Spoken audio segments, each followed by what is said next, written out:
আমার ৩৯ দিন রিমান্ডের একটা পর্যায়ে শেষ দিন আমাকে ডিবিতে ডেকে নিয়ে যাওয়া হলো। আমি কিন্তু মাটিতে থাকতাম ডিবিতে, এবং ডিবির যে গারদে থাকতাম সেই গারদে ৩০-৩৫ জন আমরা গাদাগাদি করে থাকতাম। তো সেখান থেকে শেষ দিন হঠাৎ রাত্রি ১২টার দিকে আমার ডাক পড়লো যে আপনাকে ডিসিডিবি ডেকেছেন। তো আমি গেলাম। যাওয়ার পরে ডিসিডিবি আমাকে বললেন যে এর মধ্যে আমার কিন্তু আয়নাঘর দেখা হয়ে গেছে, র্যাবের আয়নাঘর ঘুরে এসেছি আমি। তিনি বললেন যে আপনি স্যারই বললেন, এটা খুবই আশ্চর্যজনক, স্যার বলেই বললেন স্যার আপনি আমাদের উপরে হয়তো রাগ করেছেন আমাদের আচরণে, কিন্তু রাগ করবেন না, আমাদের উপরে যে নির্দেশ ছিল তার কিছুই আপনাকে আমি করি নাই। তো আমি বললাম কি নির্দেশ ছিল? তখন বললেন যে স্বয়ং শেখ হাসিনা জানতে চেয়েছেন যে আমাদের একটা বিশেষ চেয়ার আছে, যেই চেয়ারে খুব দ্রুত ঘোরানো হলে মানুষ বমি করতে করতে অজ্ঞান হয়ে যায়, কারণ এটা এত বেশি আরপিএম এ এই চেয়ার ঘোরে যে ওই চেয়ারে আপনি নরমাল থাকতে পারবেন না, কিছুক্ষণ পরে আপনি বমি করা শুরু করবেন। শেখ হাসিনা জানতে চেয়েছেন সরাসরি যে আমাকে ওই চেয়ারে ঘোরানো হয়েছে কিনা ২০১৮ সালে। সেই আক্রমণের প্রধান নির্দেশদাতা কে ছিলেন? তিনি ছিলেন স্বয়ং শেখ হাসিনা। এবং কেন আমি বলছি, কিভাবে বলছি তার প্রমাণটা একটু দিয়ে নিই আপনাদেরকে। যখন আমার উপরে আক্রমণ হচ্ছিল সেদিনও ঘটনাচক্রে আব্দুল্লাহ আমার সঙ্গে ছিলেন। তিনি লাইভ ফেসবুক করছিলেন আমার উপরে আক্রমণের সেই ছবি, যার জন্য সেটা এখনো আপনারা ইউটিউবে দেখতে পান সেই আক্রমণের দৃশ্য। এবং আক্রমণ চলাকালীন তখন বিএনপি অফিসে, বিএনপির যে চেয়ারপারসনের অফিস গুলশানে, সেখানে সম্ভবত একটি তাদের দলীয় সভা চলছিল, এবং সভায় সভাপতিত্ব করছিলেন দলটির মহাসচিব মির্জা ফখরুল আলমগীর। তো তাকে বলা হলো যে মাহমুদুর রহমানের জীবন বিপন্ন, আপনি একটু সরকারের সাথে কথা বলে দেখেন যে তাকে অন্তত বাঁচানো যায় কিনা। তিনি তৎকালীন সেই ফ্যাসিস্ট সরকারের স্বরাষ্ট্রমন্ত্রী আসাদুজ্জামান কামালকে ফোন করেছিলেন। ফোন করে তিনি যখন বললেন যে মাহমুদুর রহমানকে কি আপনারা মেরে ফেলবেন আজকে, তাকে তো বাঁচাতে হবে, আসাদুজ্জামান কামালের জবাব ছিল এখানে আমার কিছু করার নেই, এটা উপরের নির্দেশ। তার মানে হচ্ছে আসাদুজ্জামান কামাল, যিনি ফ্যাসিস্ট সরকারের মন্ত্রী ছিলেন, তিনি স্বীকার করে দিচ্ছেন যে আমার উপরে আক্রমণের নির্দেশদাতা ছিল স্বয়ং শেখ হাসিনা, কাজেই সেখানে আসাদুজ্জামান কামালের কিছু করার নাই।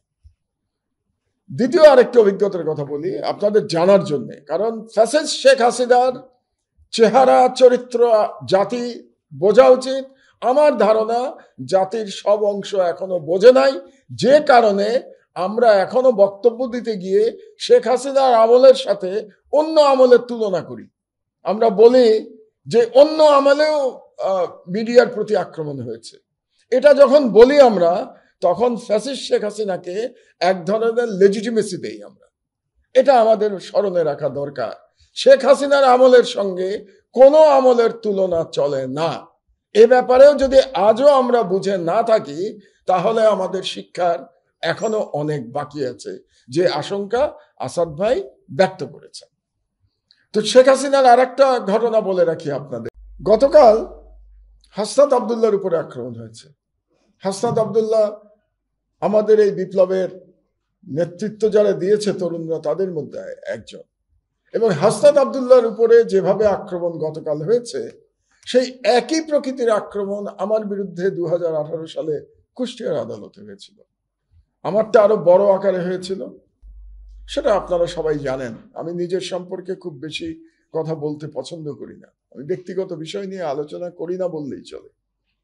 তো হাসনাত আবদুল্লাহর উপরে যারা আক্রমণ করেছে, যে ফ্যাসিস্টরা আক্রমণ করেছে, সেই একই ফ্যাসিস্টরা কিন্তু ২০১৮ সালে আমার বিরুদ্ধে আদালত চত্বরে আক্রমণ করেছিল। সেদিন আমি প্রাণে বেঁচে গিয়েছিলাম। তো হাসনাত আবদুল্লাহ তিনিও বেঁচে গেছেন গতকাল। তার মানে বোঝা যাচ্ছে যে ফ্যাসিস্ট শক্তি এখনো বাংলাদেশে আছে। আমার ৩৯ দিন রিমান্ডের একটা পর্যায়ে শেষ দিন আমাকে ডিবিতে ডেকে নিয়ে যাওয়া হলো। আমি কিন্তু মাটিতে থাকতাম ডিবিতে, এবং ডিবির যে গারদে থাকতাম সেই গারদে ৩০-৩৫ জন আমরা গাদাগাদি করে থাকতাম। তো সেখান থেকে শেষ দিন হঠাৎ রাত্রি ১২টার দিকে আমার ডাক পড়লো যে আপনাকে ডিসিডিবি ডেকেছেন।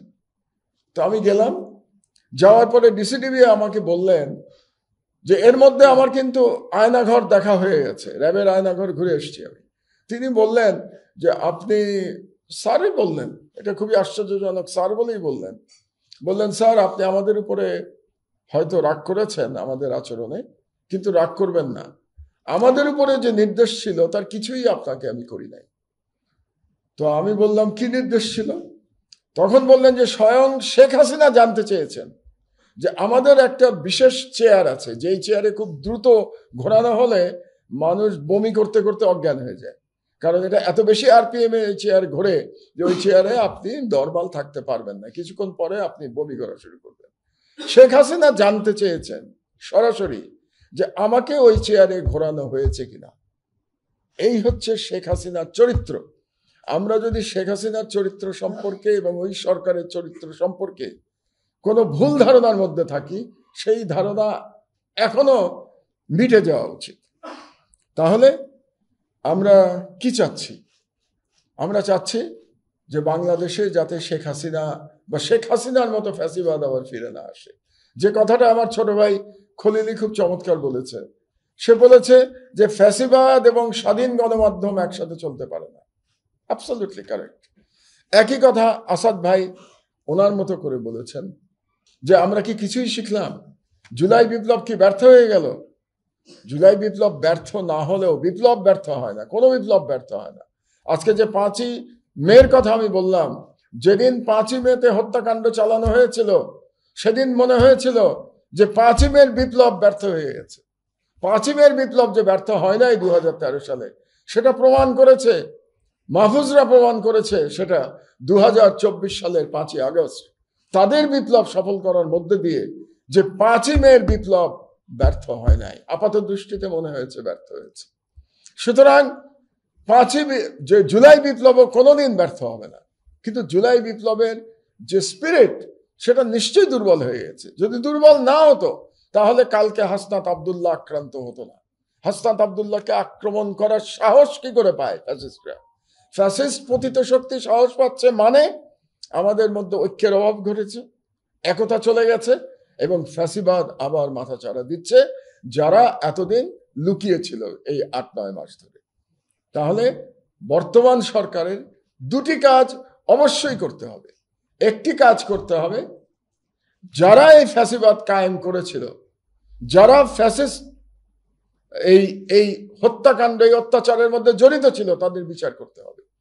একটা বিচারের প্রসঙ্গে আবারও ব্যক্তিগত প্রসঙ্গে আমি চলে আসি খুব সিম্পলি। 2018 সালে আমার উপরে যে আক্রমণ হয়েছিল, সেই আক্রমণের নেতৃত্ব দিয়েছিল একজন সাংবাদিক নামধারী আওয়ামী লীগের নেতা, তার নাম বিপ্লব, এবং সেই বিপ্লব অ্যারেস্ট হয়েছে। তার জন্য আপনারা অ্যারেস্ট হয় নাই, সেই বিপ্লবের বিরুদ্ধে মামলা হয়েছে, অ্যারেস্ট হয় নাই। তার জন্য আজকে সাংবাদিক নেতারা মায়া কান্না করছেন। আপনি কার বিরুদ্ধে মায়া কান্না করছেন? তাহলে আপনারা যদি এই বিপ্লবের জন্য মায়া কান্না করেন, তাহলে আপনারা বলতে হবে আপনাদেরকে পাবলিকলি যে আমরা মাহমুদুর রহমানের উপরে 2018 সালের প্রাণঘাতী হামলা সমর্থন করি।